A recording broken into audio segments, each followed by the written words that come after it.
Next, we're going to talk about automatic thoughts. Automatic thoughts are the most superficial level of cognition. Later on, we'll also be discussing assumptions and beliefs, which are a deeper level of cognition.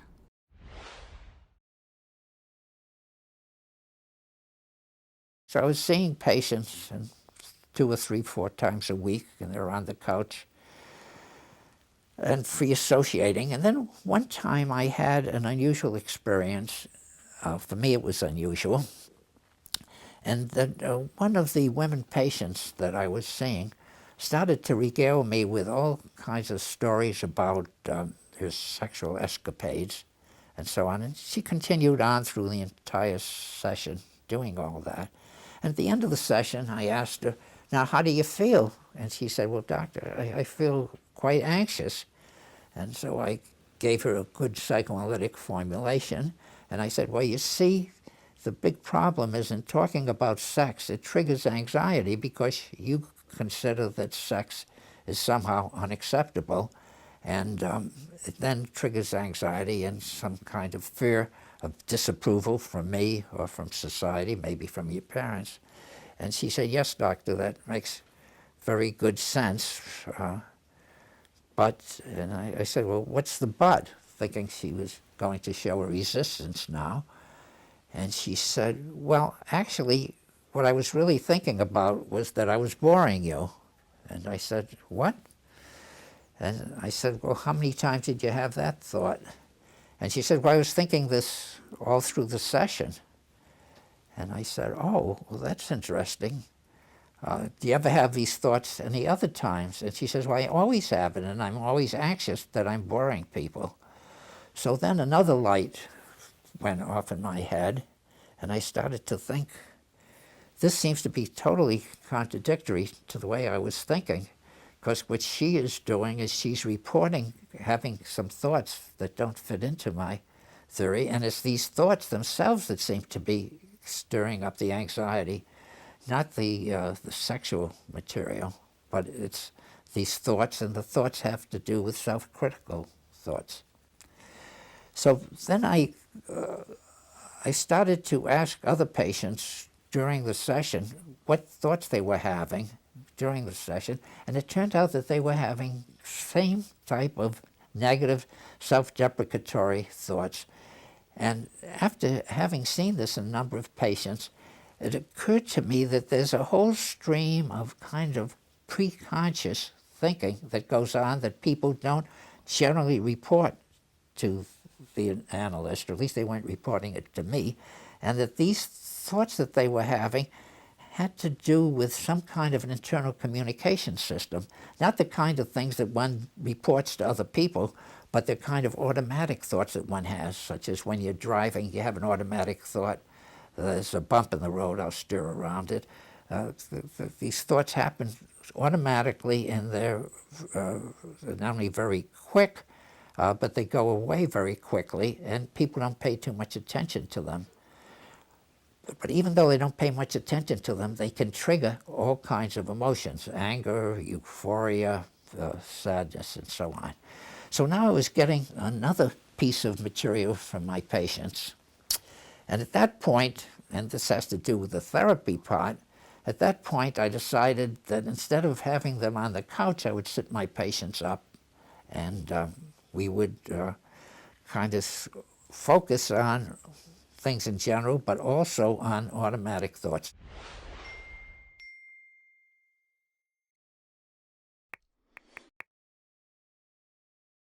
What's important to know about automatic thoughts?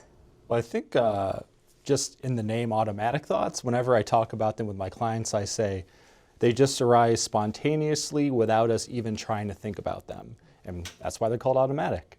So you may have a therapist watching this roundtable right now, and even though they're paying attention to what we're saying, a thought may pop up in their mind, "I'll never understand this." So even when we're trying to think about something, they just show up automatically. The automatic thoughts, they're brief, they're fleeting, they're unquestionable, and they can come in such brief moments. There's a patient I saw yesterday who, in describing when he was faced with studying for his exams, he had the thought, "Oh no, That was his automatic thought. What did oh no mean to him? It was in a telegraphic form. It was like a shorthand form that oh no at that point meant I am out of control. I have no control. And that seemed so unquestionable at that moment. That seemed so much part of his reality that he would stop right then and there. It was so extremely brief. And so extremely brief, but it reflected a belief that was so reflective of what stopped him from doing his work, that he had no control over himself, that when he was able to question that automatic thought, when he was able to question the validity of it, it enabled him to see choices and to see freedom that he had not seen before. But it started off with really just those words, oh no, and what that word meant, or what those words meant at that point. I would add that it's important to teach our clients that we have thousands of automatic thoughts per day that we're largely unaware of. And mostly what our clients are aware of are the emotional, behavioral, and physiological sensations that follow those thoughts, or precede those thoughts, but they're not aware of the thoughts themselves. And I think given that we have so many of these automatic thoughts per day, for therapists, it can be really powerful to catch automatic thoughts of their clients in session. So to catch them in session when that emotion's high as well. So I can think of a client of mine who we're talking about her homework, which was walking your dog every day. And she's talking about her dog and her face just lights up. And then all of a sudden, her shoulders drop, her head's down, and she just starts crying. So that was a perfect opportunity for me to say, what's going through your mind right now?